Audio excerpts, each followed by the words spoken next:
Dampak ekonomi dari penyebaran virus COVID-19 kian terasa saat ini.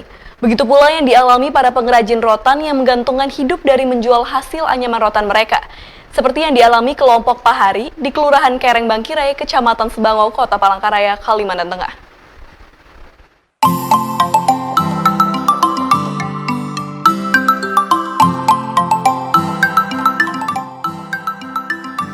Di Kota Palangkaraya, Kalimantan Tengah, banyak terdapat pengrajin anyaman tradisional. Salah satunya kelompok Pahari yang produk atau hasil anyamannya banyak dipesan, baik dari dalam negeri hingga mancanegara. Tim Jurnal TV berkesempatan mengunjungi kelompok pengrajin yang berada di Jalan Surung 1, nomor 48 beberapa minggu yang lalu. Di Kalimantan Tengah, khususnya Kota Palangkaraya, memiliki kerajinan tradisional berupa anyaman rotan. Salah satu ekonomi kreatif ini ada di Jalan Surung 1, Kelurahan Kereng Bangkirai. Kelompok Pahari, begitulah nama kelompok pengrajin anyaman rotan tradisional yang karyanya banyak diminati ini. Bukan hanya dalam Kota Palangkaraya saja, bahkan dari luar kota hingga mancanegara. Biasanya anyaman rotan seperti ini diminati negara-negara seperti Jepang, Australia, dan Jerman. Sedangkan untuk pesanan domestik lebih banyak dikirim ke daerah Pulau Jawa. Kerajinan anyaman rotan yang dihasilkan kelompok ini mulai dari tas, topi, tikar, hingga tempat tisu. Saat tim liputan Jurnal TV mengunjungi tempat pembuatan anyaman rotan ini, seorang pengrajin bernama Ramince mengatakan ia telah menekuni kegiatan anyam-menganyam ini dari kecil. Sejak usia 5 tahun, ia sudah menjelajah hutan di padang rotan yang berduri.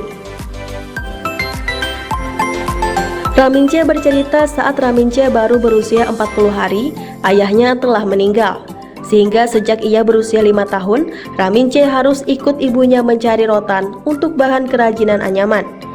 Ibunya selalu mengingatkan kepada Ramince untuk bekerja, karena kalau tidak bekerja berarti tidak makan. Untuk bahan baku biasanya para pengrajin mendapatkannya dari daerah sekitar Kota Palangkaraya. Namun terkadang mereka juga mendatangkan bahan baku dari daerah di Barito. Pada situasi pandemi saat ini, para pengrajin hanya menyelesaikan bahan yang masih tersisa, tidak menambah bahan baku. Bisnis kerajinan rotan ini tergolong usaha mikro kecil dan menengah, yang kondisinya sangat terdampak pada masa pandemi COVID-19. Pembeli dari luar daerah mulai menghentikan permintaan, sehingga untuk memenuhi kebutuhan makan sehari-hari dirasa cukup sulit. Ya, kalau saya ini dari umur 5 tahun. Dari umur 5 tahun sudah menjelajah padang hutan, padang rotan yang berduri.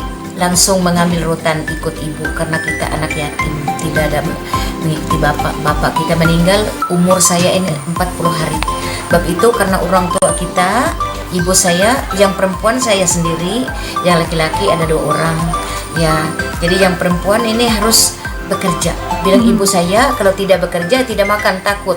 Jadi kemana ibu saya ngambil rotan? Bukan mengambil rotan punya kita, ngambil upah. Nah, kalau ibu saya dulu nggak bisa mencipta, tapi zaman kemajuan saya penasaran.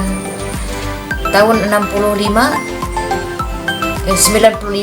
saya di Barito Selatan Mengkatip, datang dari Jakarta waktu Supermanto, menyuruh bikin huruf Arab, lukisan, kaligrafi untuk Istiqlal Jakarta. Jadi banyak yang ngomong bahwa kalau bisa bikin huruf Arab ini malaikat dari surga. Penasaran saya. Jadi saya bikin, dicoba. Setelah itu, waktu itu tahun 95 tidak ada telepon, hanya telek mereka dari Buntok datang ke Mengkatip melihat ini selesai bisa atau enggak. Nah, setelah mereka datang melihat bagus Bu, saya lanjutkan. Itu waktu Pak Supermanto, Ibu Supermanto ke rumah saya itu pakai kursi roda. Melihat hasil karya. Ya. Kemudian ibu yang sekarang masih ditekuni membuat apa Bu?